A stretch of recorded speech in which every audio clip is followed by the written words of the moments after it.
Hey, how's it going, everybody? Drew here with a quick video for you guys. And in this video, I'm going to be talking about how do you build your brand with video content on a budget.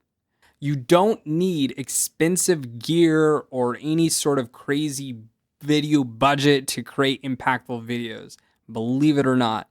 In fact, believe it or not, most people, most audiences online, prefer more kind of off the cuff style videos, is what I call them. Videos where it's not overly produced or polished. The creators will even leave some filler words in there, some some ahs, and they will just make the video kind of on the spot, if you will. Just kind of, they just feel inspired in that moment. They hit record on their smartphone and they publish it to YouTube or LinkedIn or wherever, right? So, and believe it or not, those types of videos do really, really well on social media and on YouTube. And the reason is it's because your audience wants to get to know you, right? They want to get to know your brand. They want to understand what you're about.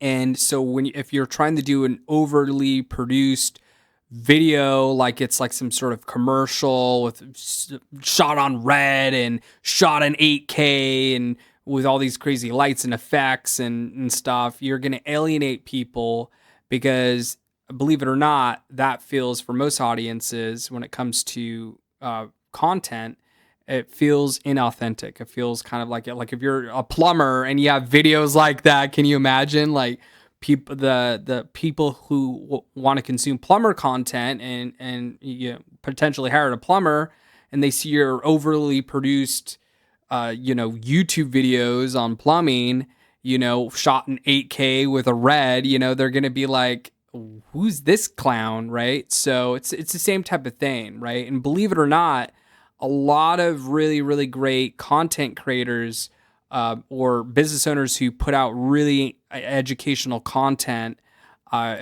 who have seen a lot of success, have done so just basically using their phone on the spot and whatever lighting they have, and in the area that they're filming it, and they just go for it. Most people just want someone who's being authentic on camera and helping them solve a problem, right? I mean, that at the end of the day, that's what people go to YouTube for, or on LinkedIn if they're looking to connect with a business owner who's, like, let's say a realtor, right? Like, they're gonna want to figure out how that realtor, based off of their content and the content that they're sharing and posting, how that can add value and help them with their real estate needs, whether they're looking to, for example, buy a home, right?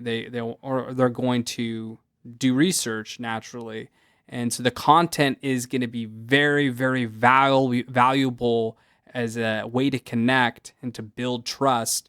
And so the real estate is just one example, but that's why it's so important to just start creating your content now with what you have, right? You most likely have an iPhone or some sort of Android phone that has a camera, right? Just use what you have, and uh, just by doing that and just understanding your audience, like I've mentioned in previous videos, once you understand your audience and you're treating all your videos as a conversation to someone in your ideal audience, or someone who fits your ideal client profile or customer profile, once you're making content like that, then it makes it easier to just start, it makes it easier to just take out your phone and hit record, right? Because you know who you're talking to, and you know what resonates with them, and you know what problems they're having and how you can solve those problems,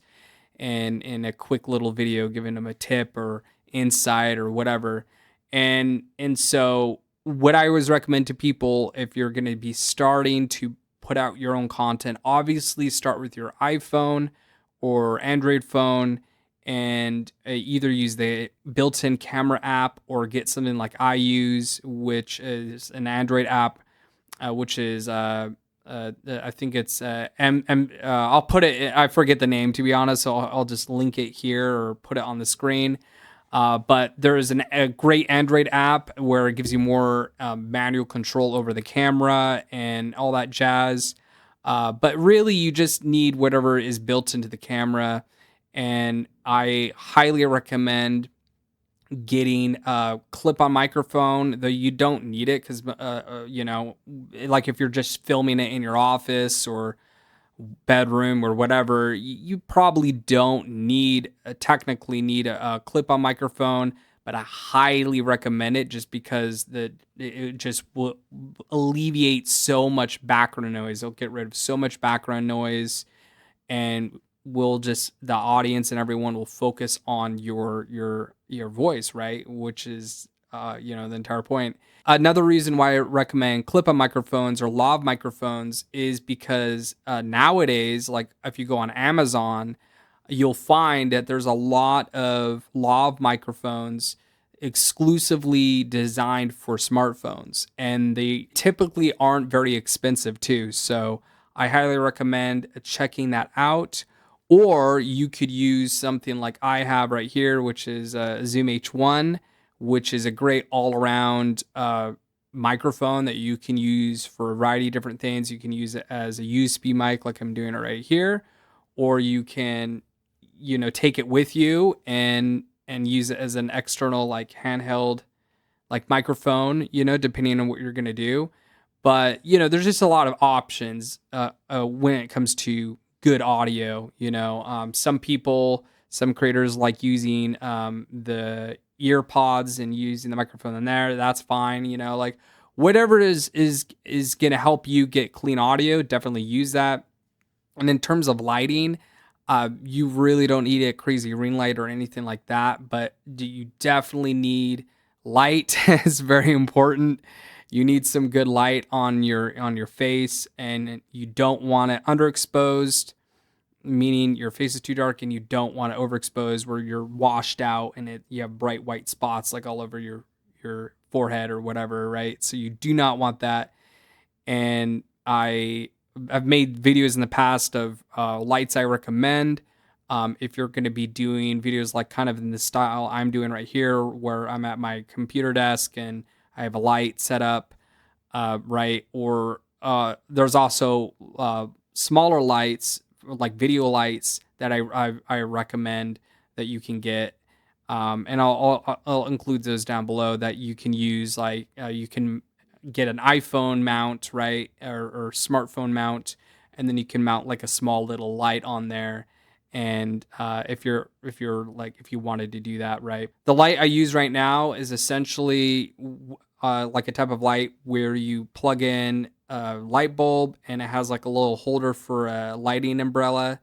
But what I do is use a splitter, so I have two light bulbs on there, and then I have my lighting umbrella, and that's what's giving me this light right here. And the reason it was cheap for me is because I already had the lighting umbrella, and this light that I use is actually it comes in a 2-pack, I believe. It's like $15. But I wouldn't recommend this probably for you because like I already had like a kind of like a mount or a magnet mount that it attaches to, and I had like this pull thingy. So you'd have to look at it to understand, but so it's a little bit more complicated setup is what I'm saying. But yeah, for you watching this video, I would just recommend get something simple that you can clip on or Velcro on to the back of your monitor and get some nice soft light on there. And then in terms of editing software, I recommend, if you're starting out, just start small and then really have the goal of just getting everything in one take as possible, and just to minimize editing. And of course, OBS, which I use, is free, and you can use that to edit. If you don't want to edit, you can use OBS to edit as you're recording by using studio mode and setting up different scenes. Of course, there's DaVinci Resolve, which is free, and I always recommend that to people. And then Descript has a free version of their editing software, which is really great for beginners. Like, I highly recommend Descript if you're new to video editing. It makes it really simple, and the free version's pretty cool. And their paid plans aren't too expensive. I think they're like $20 a month, and you get Squadcast if you want to do podcasts, which is the virtual podcast thing. So it's and then you get something like Opus Clip, where it'll chop your long video into short clips. So you get a lot for a subscription with it. So I recommend that, but you really don't need to edit stuff. You can also go live. That's another thing that you can do to if you don't want to edit, you can always go live and do that too. So that's what I highly recommend. That is gonna save you a lot of, if you're on a budget when it comes to content creation. And the other thing is just to really have a strategy and a plan. I've mentioned in previous videos to figure out, are you going to batch your videos and then, kind of polish them up a little bit, do very minimal editing and then schedule them out? Or are you going to do one video every single day and then post it that day as well? Or do a mix of both? Like, whatever you're going to stick with, stick with it. Like, after you've been doing this for a while, what you want to do is track the engagement that you're getting, of course, with the analytics. Like, if you're posting on Facebook, whether you're posting on LinkedIn or YouTube. Another thing worth mentioning is, if you have been experimenting with content creation and you've been putting out great content, but you just lack that consistency because it's been you just other obligations or work schedule or whatever it is, I highly recommend, looking into hiring a professional video person such as myself, and this isn't a shameless plug. You don't have to hire me, but just hire someone who gets your brand. Of course, vet these people out. If you're gonna hire a video editor or social media manager or anyone really, as a creative, you want to vet them out. You want to have a Zoom call with them. You want to make sure that they understand your brand and your target audience and all that good stuff, right? And that's what I highly recommend. It just is worth it for your ideal audience to get the content out there, whether you're doing it or not. At the end of the day, the whole point of the content is to create a conversation and to connect with your ideal audience. I highly recommend, don't just buy a shiny video. Me being a video strategist, you might be saying, hey, that's kind of a weird thing to say as a video person, Drew. But the thing is, it's like a shiny video or just some random video that you just pump out or hire someone to do isn't going to do you any good unless you know your audience and who this video is for and how it's going to bridge the gap, right? It's like you're trying to connect with your audience and get them to know, like, trust you. How is this video achieving that, right? So you need to address those things before you make these videos or any sort of marketing material, really. Like, you really need to, in my opinion, invest time and energy in getting the data on that, because that is going to make a huge increase in your ROI with your marketing and content creation. So again, if you are going to spend any money or resources, I definitely would spend it in getting the consumer insights data, or get market research on your ICP, your target audience, and figure out what it is that they want to see, what is the type of content that resonates with them. And then that way, when you do make your content, you hit the nail on the head every time. So with that, thank you so much for checking out this video. I really appreciate it. And you, my friend, have an awesome rest of your day.